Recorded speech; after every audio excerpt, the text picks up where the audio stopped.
முத்துக்குமரா போற்றி போற்றி. நாம் சனிப்பயிற்சி பலன்களை பார்த்து கொண்டிருக்கிறோம். அந்த வரிசையிலே நாம் இப்பொழுது கும்பராசியினுடைய பலன்களை பார்க்க இருக்கிறோம். தொடர்ந்து பார்க்கலாம் அன்பர்களே.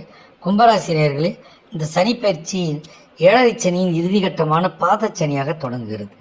உங்கள் ராசிக்கு அதிபதியான சனி பகவான் இப்போது 2ஆம் இடமான தன வாக்கு குடும்பஸ்தானத்திற்கு வருகிறார். இது 7ரை சனியின் கடைசி கட்டம் என்பதால் கடந்த காலங்களில் நீங்கள் கற்ற பாடங்களை வைத்து வாழ்க்கையை சீரமைக்க வேண்டிய காலம். ராசிக்கு 4, 8, 11 ஆகிய இடங்களை பார்க்கும் சனியால் பொருளாதார ரீதியாக பணவரவு திருப்திகரமாக இருந்தாலும் அதற்கேற்ற செலவுகளும் வந்து கொண்டே இருக்கும்.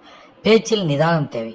ஏனெனில் உங்கள் வார்த்தைகளே உங்களுக்கு சில நேரங்களில் எதிர்ப்புகளை உருவாக்கும். குடும்பத்தில் சிறு குழப்பங்கள் வந்தாலும் விட்டு கொடுத்து செல்வதன் மூலம் அமைதி காக்கலாம். வாழ்க்கை துணையின் ஆலோசனை ஏற்று நடப்பது நல்லது. பொருளாதார ரீதியாக சுபகாரியங்களுக்கான செலவுகள் அதிகமாகும். புதிய சேமிப்புகளை தொடங்குவது எதிர்காலத்திற்கு பாதுகாப்பை தரும். கண்கள் அல்லது பற்கள் தொடர்பான சிறிய உடல்நல பிரச்சனைகள் ஏற்படும். உறவினரிடம் பணம் கொடுக்கல் வாங்கலில் கராராக இருப்பது நல்லது. எந்த ஒரு புதிய முயற்சியிலும் ஒரு முறைக்கு 2 முறை யோசித்து செயல்பட வேண்டும். எதிலும் அவசரம் கூடாது.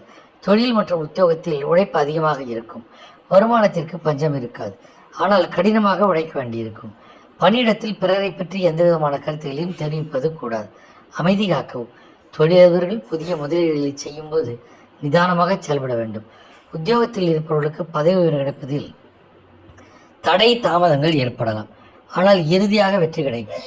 கூட்டு வியாபாரத்தில் கணக்கு வழக்குகளை சரியாக வைத்துக் கொள்வது நல்லது. கல்வியில் மாணவர்கள் சரியான பலன்களை பெறுவார்கள். படிப்பில் திட்டமிட்டு கவனம் சிதறாமல் படிக்க வேண்டியது அவசியம். கலைத்துறையருக்கு போராட்டத்திற்கு பிறகு அங்கீகாரம் கிடைக்கும். ஊடகம் மற்றும் கலைத்துறையினர் புதிய வாய்ப்புகளை தேடி அலைய வேண்டியிருந்தாலும் உங்கள் திறமை கைவிடாது.